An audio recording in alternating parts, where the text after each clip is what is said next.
जेव्हा मराठा लग्न अक्षराच्या माध्यमातून आम्ही अनाथ आश्रमाच्या नावाखाली फसवणूक कशी होती याबाबतचे अनेक व्हिडिओ बनवलेले आहेत. मात्र ते व्हिडिओ पूर्ण न पाहता आम्हाला सातत्यानं फोन येत असतात की तुमच्या अनाथ आश्रमाचा पत्ता कुठं आहे किंवा तुमच्याकडे अनाथ मुली आहेत का. आणि आम्ही वारंवार सांगत असतो की मराठा लग्न अक्षता गेल्या 4-5 वर्षापासून एक सामाजिक प्लॅटफॉर्म आहे. कुणाची लग्न जुळत नाही किंवा आम्ही लग्न जुळवतो असा दावा आम्ही कुठेच करत नाही किंवा आम्ही कोणत्याच गोष्टीसाठी कुठेही कुणालाही पैशाची मागणी करत नाही. आमच्या नावाखाली जर कोणी पैसे मागत असेल तर त्याच्या नावानं पोलिसात तुम्ही तक्रार करा. आम्ही एक मराठा सेवा संघाच्या विचारधारेच्या प्रभावाखाली हे काम करत आहोत.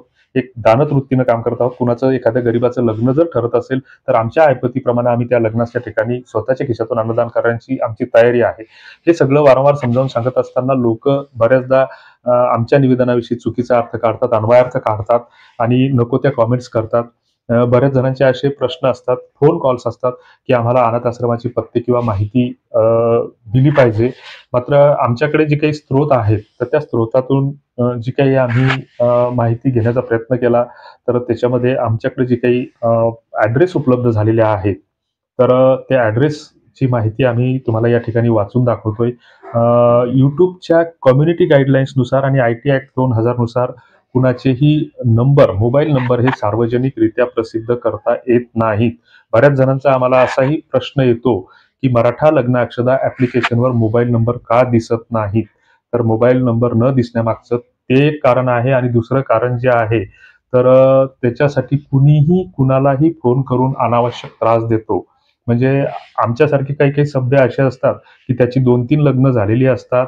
त्याच्या फारकती झालेली असते आणि त्याचं वय 45-50 वर्षाचं असते आणि तरीही तो 18, 19, 20 वर्षाच्या मुलीच्या वडिलांना किंवा मुलींना फोन करतो आणि लग्नासंदर्भात विचारणा करतो. ह्या सामाजिक सभ्यता आपण बऱ्याच लोकांनी सोडलेल्या आहेत. सरसकट सगळ्याच लोकांना दोष देणं योग्य ठरणार नाही. दुसरीकडे कम्युनिटी जी गाईडलाईन्स आहेत तर त्याच्यानुसार नंबर प्रसिद्ध करण्यास त्याला परवानगी नसते आणि त्या आम्ही गाईडलाईन स्ट्रिक्टली फॉलो करण्याचा प्रयत्न या माध्यमातून करत असतो. त्यामुळे कुणाचेही मोबाईल नंबर आम्ही कुणालाही डिस्प्ले करत नाही किंवा कुणाचेही बायोडाटा आम्ही परस्पर कुणालाही शेअर करत नाही. ओळखीच्या आणि ओळखपत्राची पडताळणी झाल्याशिवाय आम्ही कुणाची प्रोफाईल त्या ठिकाणी व्हेरिफाय करत नाही.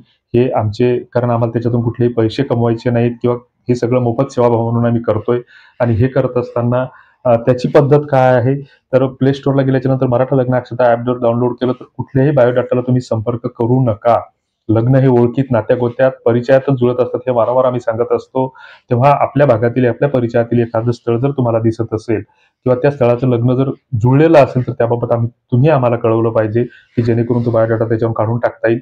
दुसरीकडे एखादं परिचयातलं स्थळ आपल्याला जर वाटत असेल किंवा हे आमच्या ओळखीतले आहेत किंवा या ठिकाणी आमचा संबंध होऊ शकतो तर त्या ठिकाणी तुम्ही रिक्वेस्ट टाकली पाहिजे.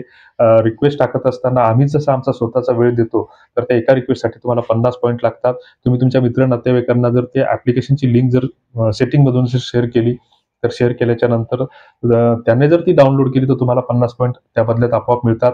म्हणजे तुमची आणि आमची मेहनत सारखी होईल हा त्यामागचा उद्देश आहे. दुसरीकडे जर अशी कोणाची इच्छा नसेल तर ₹20 खर्च करून तुम्ही ते पॉइंट्स विकत घेऊ शकता. हा आमचा हेतू, उद्देश या मागची जी काही भूमिका असेल ती स्पष्ट आणि पारदर्शी आहे. आम्हाला ChatGPT आणि ज्या काही सोशल मीडिया प्लॅटफॉर्मवरून Google सारख्या स्रोतापासून जी काही अनाथ आश्रमाच्या पत्त्यांची जी काही माहिती मिळालेली आहे, तर जर नागपूरला अंबर या ठिकाणी जवळपास 2-3 अनाथ संस्था आहेत. त्या ठिकाणी जाऊनच त्या ठिकाणी प्रत्यक्ष त्याचा शोध घेऊन आपण संपर्क केला पाहिजे.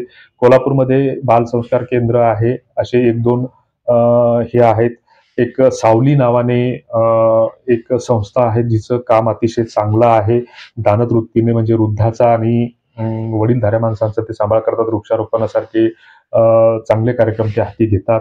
दवाखान्याच्या खर्चाचा भार ते बरेच उचलतात. त्यांच्या अध्यक्षासोबत आमचं बोलणंही झालेलं आहे यापूर्वी आणि अशा उद्देशानं ही जी लोकं आहेत, तर ही सेवाभावी वृत्तीनं पुढे येणारी लोकं आहेत. तुम्ही Facebook, WhatsAppला जे काही अनाथ परिचय मेळावे किंवा एक आळंदी विवाह संस्था नावाने काहीतरी एक फसवणूक करण्याच्या उद्देशाने एक बुलढाणा जिल्हा वधूवर सूचक असं आहे आमच्या शेजारचं. हे फसवणुकीसाठी असतात लोकं Facebookवर याच्यावर त्याच्यावर अजिबात भरोसा ठेवू नका. अनाथ आश्रमांना असली बायोडाटा प्रसिद्ध करण्याची कुठलीही परवानगी नसते, त्यांच्यावर गुन्हा सुद्धा दाखल होऊ शकतो. तसं जर तुम्हाला कुठं वाटत असेल, कोणी जर फेसबुकला, व्हॉट्सअपला तशी अनाथ मुला-मुलींची जाहिरात करत असेल, तर त्यांच्या विरोधात सायबर क्राईमकडे, पोलिसांकडे तक्रार द्या.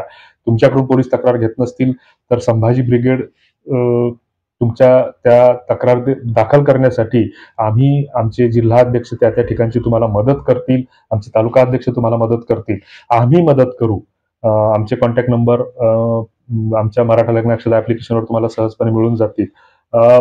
जवळपास प्रत्येक जिल्ह्याच्या ठिकाणी ज्या काही गोरगरीब मुलांसाठी जे काही शैक्षणिक संस्था असतील, ज्या काही अशा, तर तुम्ही ज्या काही अधिकृत जी माहिती तुम्हाला घ्यायची असेल, तर जी काही महिला आणि बालकल्याण विभागाची शासनाची जी काही वेबसाईट आहे, तर वेबसाईटवर त्या तुम्हाला डिटेल्स माहिती मिळेल.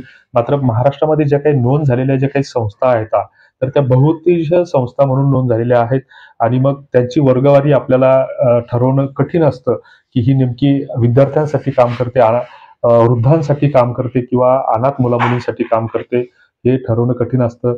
मात्र शिर्डी देवस्थानच्या ठिकाणी एक साई अनाथालय आहे, पंढरपूरला आहे, कोल्हापूरला आहे, पुण्यात 1-2 ठिकाणी आहे, नागपूरला आहे.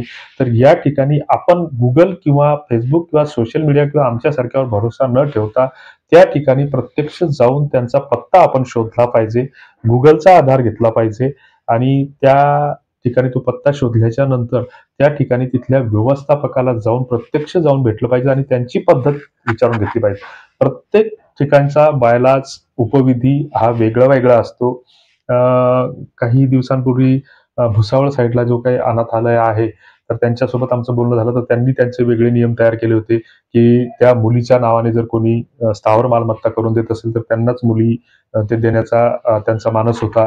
प्रत्येक वेळेस हे नियम ते बदलत असतात. त्यांच्या मॅनेजमेंटला ते अधिकार असतात. त्यांची सेल्फ गव्हर्निंग एक बॉडी असते आणि त्याच्यानंतर शासनाच्या जे काही त्यांना अनुदान देणाऱ्या शासकीय संस्था असतात, जसं समाज कल्याण विभाग असेल, महिला बाल कल्याण विभाग असेल किंवा कोर्ट असेल, तर ते त्यांच्या निर्देशानुसार त्यांच्या त्या इन्स्ट्रक्शन्स फॉलो करत असतात. तर हे अशा सोशल मीडियाच्या नादाला लागू नका आणि फालतू फसवणुकीला बळी पडू नका. तुमचे अजून काही प्रश्न असतील, तर ते प्रश्न तुम्ही कॉमेंट बॉक्समध्ये लिहा. चुकीच्या कॉमेंट करू नका आणि ज्याला करायचे ते करा. आम्हाला काही फरक पडत नाही. तर असो, तुर्तास धन्यवाद. जय हिंद.